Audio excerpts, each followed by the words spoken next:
यीशु मेरे प्रियजनों, आप पर यीशु मसीह का अनुग्रह हुआ है, इसलिए मैं परमेश्वर को धन्यवाद देता हूं। आज से अगले कुछ 3-4 सप्ताह सोमवार से शुक्रवार फिलिपियों की पत्री के ऊपर आपके साथ मिलकर मैं अध्ययन करने वाला हूं। इस पत्र का अगर विषय देखें तो वह है आनंद। बोले पॉजिटिव एटीट्यूड, हर परिस्थिति में पॉजिटिव रहना। यह पत्र बहुत ही प्रेरणादायक है और प्रोत्साहन देता है। अगर आप परेशान हैं, दुखी हैं, संकट में हैं, अगर विषम परिस्थिति से घिरे हुए हैं, तो यह पत्र आपको बहुत प्रोत्साहन और आशीष देगा।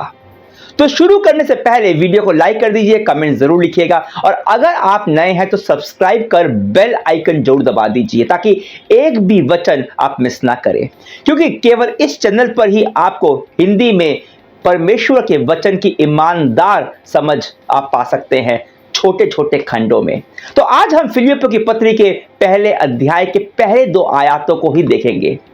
दरअसल जैसा मैं बाइबल की हर किताब के अध्ययन के शुरू में करता हूं, मैं इस पत्र को भी जो पौलुस का ही लिखा हुआ है एक और पत्र है उसकी भूमिका देने वाला हूं। हम बात करेंगे इस कलीसिया के स्थापना के बारे में और फिर चर्चा करेंगे उन 4 पदवियों की जो पहली आयत में हमें दिखती हैं। और आज खत्म करने से पहले हम बात करेंगे कि क्यों अनुग्रह शांति के लिए जरूरी है। तो मैं शुरुआत करता हूं फिलिपियों 1 का 1 से 2 पढ़कर।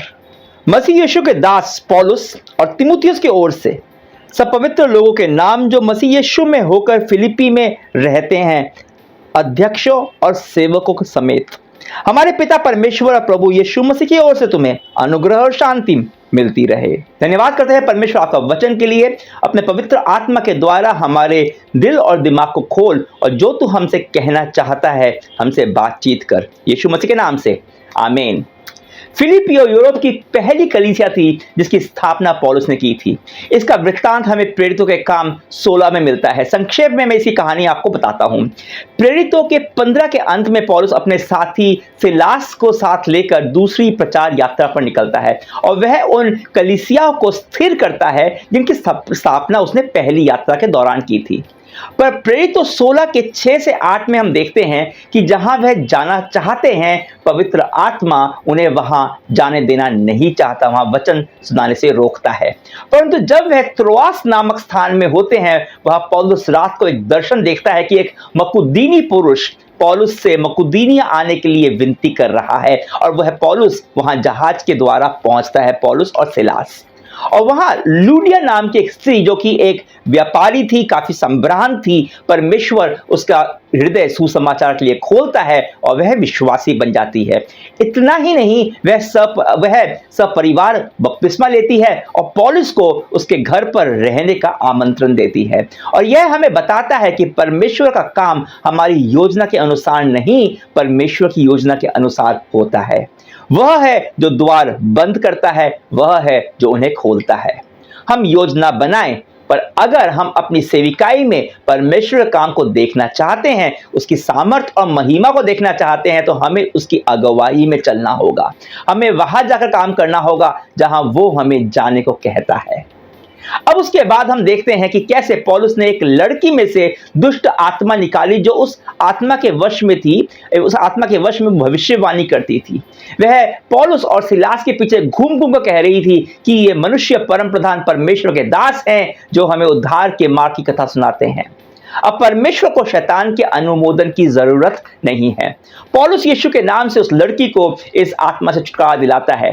पर इस कारण उस लड़की के जो मालिक थे, जिनके कारण उनका यह व्यापार चल रहा था, उनका जो कमाने का जरिया, ये लड़की उनके कमाने का जरिया थी, वो अचानक से कमाने का जरिया नष्ट हो जाता है। और वे लोग क्या करते हैं, शिकायत कर कर पौलुस और सिलास को बंदी गृह में डलवा देते हैं। पर उस रात एक चमत्कार होता है और वह बंदी गृह का दरोगा, उसका परिवार भी विश्वास में आ जाता है। आप जाके उसको प्रेरितों 16 में पढ़ लीजिए। खैर, पौलुस सिलास को छोड़ दिया जाता है, पर वहां कलीसिया की स्थापना हो जाती है। किस तरह से परमेश्वर वहां फिलिपियों में कलीसिया की स्थापना करते हैं, आप प्रेरितों 16 में अवश्य जाके पढ़िए, बहुत ही रोचक है। तो अब पौलुस इस कलीसिया को पत्र लिख रहा है फिलिपियों की मंडली को। अब यह भी जानना रोचक है कि पौलुस इस पत्र को कहां से लिख रहा है और क्यों लिख रहा है। इस पत्र का विषय है आनंद, कहिए पॉजिटिव एटीट्यूड, और पौलुस इसे बंदी गृह में से लिख रहा है। सोचिए, पौलुस पॉजिटिव एटीट्यूड के बारे में लिख रहा है। कहां से? जब वह खुद बहुत ही बुरी परिस्थिति में है। उस जगह से लिख रहा है जहां पे मायूसी होगी, और यह हमें बताता है कि हमारा आनंद हमारी परिस्थिति पर नहीं, हमारे रवैये पर, हमारे एटीट्यूड पर निर्भर करता है। तो यह पत्र हमारे मसीह रवैये के बारे में है। अगर हम यीशु मसीह के विश्वासी हैं तो हमारा रवैया क्या होना चाहिए, हमारा मनोभाव क्या होना चाहिए, हमारा स्वभाव क्या होना चाहिए। तो मेरी आपसे गुजारिश है कि आप इस अध्ययन का एक भी एपिसोड मिस बिल्कुल भी मत कीजिएगा। अब आते हैं उन 4 शब्दों पर, 4 टाइटल या पदवियों पर जिसका इस्तेमाल पौलुस पहली ही आयत में करता है। पहला, प्रभु यीशु मसीह का दास। दूसरा, पवित्र जन। तीसरा, अध्यक्ष। और चौथा, सेवक। आइए इन चारों शब्दों को, ये जो 4 पदवियां हैं, इनको थोड़ा सा हम समझते हैं।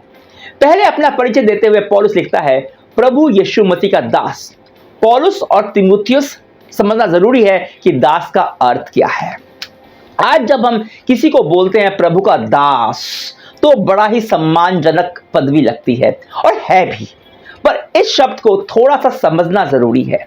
अब आप जानते हैं कि बहुत लंबे समय से दास प्रथा चलती आ रही थी। किसी का दास होने का अर्थ था केवल नौकर या सेवक नहीं। आज हो सकता है आप कहीं पर नौकरी करते हैं और आप नौकर हैं, आप सेवक हैं, पर आपको उसके बदले पैसे मिलते हैं और आपके पास आजादी है कि आप उस नौकरी को छोड़ दें। पर उन दिनों जो दास हुआ करते थे वे बंधुआ दास थे, जो खरीदे जाते थे या फंस जाते थे। अनेक बार लोग कर्जा ना चुका पाने की स्थिति में किसी के दास बन जाते थे, और जब तक वो कर्जा चुकाया नहीं जा सकता था वो उनके दास ही बने रहते थे। पर यहूदी व्यवस्था के हिसाब से कर्जा खत्म होने पर उस दास को मुक्त कर देना आवश्यक होता था, या फिर एक विशेष दिन हर 7वें वर्ष जब कर्जा माफ करना होता था। आपने कर्जा था 1 साल पहले लिया हो, पर अगर वो वाला विशेष वर्ष है तो आपको पूरा कर्जा माफ करना होगा, और सब जितने भी आपके दास हैं जिन्होंने आपसे कर्जा लिया है उसके दास बन गए हैं, उनको आपको मुक्त करना होगा। पर यदि स्वामी बहुत ही भला है और दास को अपने स्वामी और उसके घर वालों से प्रेम हो जाए, और तभी होगा अगर स्वामी बहुत अच्छा और भला होगा, तो वह अपनी इच्छा से उसका दास बने रह सकता था, और ऐसा दास स्वेच्छा से दास होता था और अपने स्वामी के घर का एक हिस्सा हो जाता था। यह संबंध जरूरत या जोर जबरदस्ती का नहीं था, परंतु प्रेम का था। और जब पौलुस खुद को प्रभु यीशु मसीह का दास कहता है, वह 2 बातों को स्वीकारता है। एक, यीशु मसीह ने उसे अपने लहू के द्वारा खरीदा है। उस पर पाप का कर्ज था और इस कारण वह मृत्यु के बंधन में था, पर यीशु ने उसे अपना लहू देकर खरीद लिया। 1 कुरिन्थियों 6:19-20 में लिखा है, और तुम अपने नहीं हो क्योंकि दाम देकर मोड़ लिए गए हो। यीशु ने अपने लहू का दाम देकर हमें खरीदा है, पर उसने हमें बंधुआ मजदूर बनाने के लिए नहीं खरीदा, उसने हमें खरीदा है आजादी देने के लिए। अब पौलुस और हर कोई जो प्रभु यीशु की सेवा करता है, वह खुद की इच्छा से, प्रेम के कारण उसका दास है। कोई जोर जबरदस्ती से नहीं है, पर स्वेच्छा से है, प्रेम से है।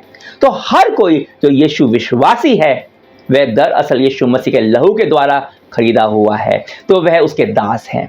पर जो उसके प्रेम करते हैं, उसकी सेवा करते हैं किसी भी प्रकार से, जैसा वह उनसे करने के लिए कहता है, वह प्रभु के दास हैं। और जो कोई भी यीशु के पीछे चलता है, उसकी सेवा करता है, वह इसी बात को ध्यान में रखकर करता है कि यीशु ने उसे अपने लहू का दाम देकर मोल लिया है, और वह अब प्रेमवश खुद का नहीं पर उसका है। उसके जीवन में का अब एक ही लक्ष्य है, प्रभु की सेवा। एक दास की तरह जिसकी खुद की कोई इच्छा नहीं होती, पर प्रभु की इच्छा ही उसकी इच्छा होती है। आप आगे चलकर देखेंगे कि प्रभु का दास होना कितना जरूरी है एक पॉजिटिव एटीट्यूड के लिए। ये दास का जो मानसिकता है, यही पॉजिटिव एटीट्यूड की कुंजी भी है। दूसरी पदवी जो हमें यहां दिखाई देती है, वह है पवित्र लोग, जो यीशु मसीह में फिलिपी में रहते हैं। कॉमन लैंग्वेज अनुवाद में लिखा है सब संत, अंग्रेजी में कहते हैं सेंट। संत या पवित्र लोग, सेंट। हम जब भी किसी को संत कहते हैं, हमारे दिमाग में एक छवि उभरती है, एक साधु के वेश में जो शायद से हिमालय में जाके तपस्या करता है, संसार से अलग रहता है, मोह माया से दूर है, अच्छे काम करता है, भला करता है, वह होता है संत। पर बाइबल में संत या फिर पवित्र लोग का अर्थ यह नहीं है। बाइबल में संत वह है जिसे परमेश्वर ने पवित्र माना है, जिन्हें पवित्र घोषित किया है। पवित्र का अर्थ शुद्ध नहीं होता, पर पवित्र का मतलब होता है अलग किए जाना। परमेश्वर ने आपको और मुझे यीशु मसीह में अपने लिए अलग किया है।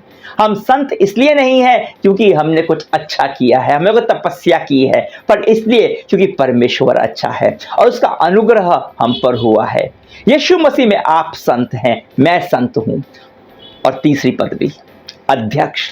अध्यक्ष का मतलब है देखभाल करने वाला। जैसे जो चरवाहा होता है वह अपने स्वामी की भेड़ बकरियों की देखभाल करता है। किसी कंपनी में मैनेजर वह स्वामी के व्यापार की, घर की, कामकाज की देखभाल करता है। वैसे ही कलीसिया में अध्यक्ष कौन है? हर वह अगुवा जो पर प्रभु का भेड़ यानी हम लोगों की देखभाल करता है, परमेश्वर के वचन से हमें खिलाता है, प्रार्थना में हमारी सुरक्षा करता है, मतलब पास्टर, बाइबल शिक्षक, जिसका भी कलीसिया में अगुवाही करने का काम होता है।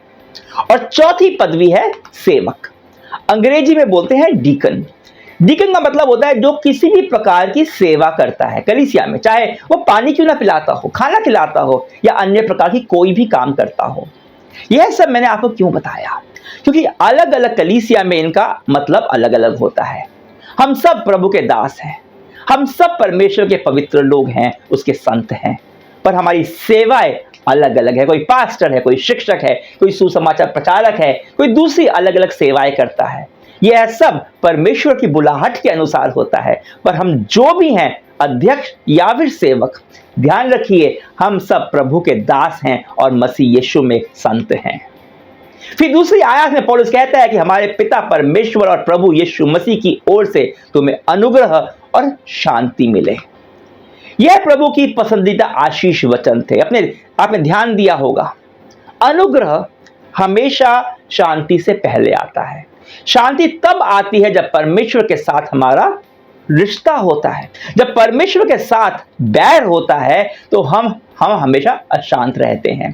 पापी मनुष्य जगत के अनुसार परमेश्वर का बैरी होकर चलता है और अशांत रहता है, और अशांत मन हमेशा नेगेटिव होता है, कभी पॉजिटिव नहीं हो सकता। पर परमेश्वर का अनुग्रह और शांति ही हमारे वास्तविक पॉजिटिव एटीट्यूड का आधार है। फिलिप्पियों की पत्री हमें यही सिखाती है कि कैसे परमेश्वर का अनुग्रह के कारण जो हमें प्रेम मिलता है, जो शांति मिलती है, उसकी आधारशिला पर हम एक पॉजिटिव एटीट्यूड का निर्माण कर सकते हैं। कैसे? यीशु मसीह के दास बनकर ही हम संत बनते हैं। सेवा चाहे कुछ भी हो और हमारा एटीट्यूड पॉजिटिव हो सकता है। तो मेरी भी आपके लिए यही प्रार्थना है, हमारे पिता परमेश्वर प्रभु यीशु मसीह की ओर से आप सब अनुग्रह और शांति आपको मिलती रहे। आमीन।